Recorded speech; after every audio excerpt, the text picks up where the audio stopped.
dont il rêvait depuis toujours. Les villageois ont la mémoire longue, et chacun savait que ce jardin était jadis situé le long de la rangée de châtaigniers qui partait de l'arrière de la maison. C'est donc là qu'Egidio Buschetti, le contremaître, décida de retourner la terre.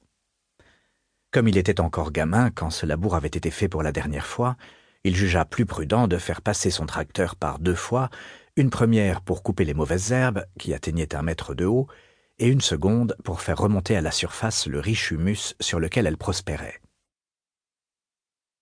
Au premier abord, Buschetti crut qu'il avait affaire à un cheval. Il n'avait pas oublié que les anciens propriétaires en avaient possédé 2, si bien qu'il poursuivit son chemin avec le tracteur jusqu'au point qui, à ses yeux, constituait le bout du futur jardin.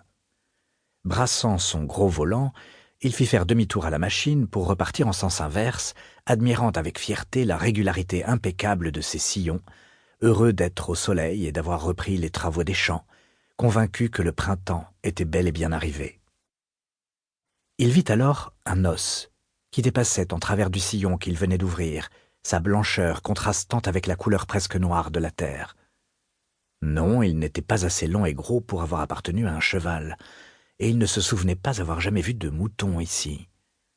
Intrigué, il ralentit. Il lui répugnait de passer sur l'os et de le broyer. Il se mit au point mort et, après avoir serré le frein à main, quitta son siège métallique surélevé pour se diriger vers l'endroit où l'os pointait vers le ciel. Il commença à se pencher pour le prendre et l'écarter du chemin du tracteur, mais quelque chose le mit mal à l'aise, et il se redressa.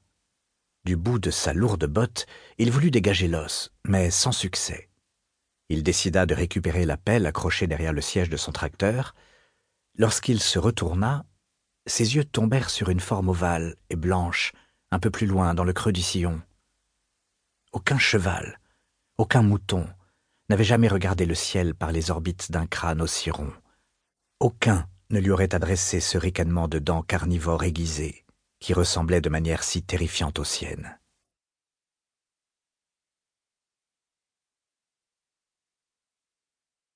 La propagation d'une nouvelle dans une petite agglomération ne se fait jamais aussi vite que lorsqu'elle concerne un décès ou un désastre, si bien que la découverte d'ossements humains dans le jardin de la vieille maison Orsez avait fait tout le tour de Col di Cugnan avant le dîner.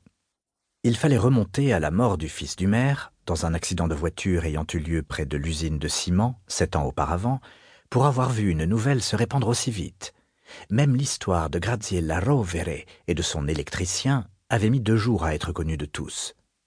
Ce soir-là, les villageois, c'est-à-dire en tout 74 personnes, éteignirent leur télévision pendant le repas, ou bien parlèrent sans en tenir compte, pour essayer de deviner comment une telle chose avait pu arriver, et, plus fascinant encore, de qui il pouvait s'agir. La blonde en vison, qui changeait tous les soirs de lunettes pour présenter les informations sur la Rail 3, passa totalement inaperçue pendant qu'elle égrena les dernières horreurs qui venaient de se produire en ex-Yougoslavie, et personne ne porta la moindre attention à l'arrestation d'un ancien ministre de l'Intérieur accusé de corruption. Ces nouvelles relevaient du train-train quotidien, tandis que la découverte d'ossements humains dans le champ derrière la maison de l'étranger, ça, c'était du nouveau. À l'heure de se mettre au lit, on racontait que le crâne avait été diversement fracassé d'un coup de hache pour les uns, d'un coup de feu pour les autres, et montrait des traces prouvant qu'on avait tenté de le dissoudre à l'acide pour les plus futés. Sûr et certain, la police avait déjà déterminé qu'il s'agissait du cadavre d'une femme enceinte, d'un jeune homme et du mari de Luigina Menegas, parti pour Rome 12 ans auparavant et que l'on n'avait jamais revu depuis. Ce soir-là, les habitants de Col di Cugnan fermèrent leurs portes à double tour, et ceux qui avaient perdu leurs clés depuis des années et ne s'étaient pas souciés de changer les serrures, dormirent moins bien que les autres. À 8 heures, le lendemain matin, 2 véhicules tout-terrain des carabiniers arrivèrent au domicile du docteur Litvin et roulèrent sur la pelouse fraîchement plantée pour passer dans la prairie, se garant de part et d'autre des 2 longs sillons ouverts la veille.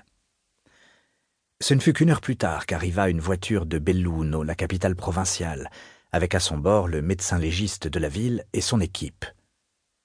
L'homme n'était nullement au courant des diverses rumeurs qui couraient sur l'identité du cadavre ou sur les causes de sa mort, et il fit donc procéder à ce qui lui paraissait évident.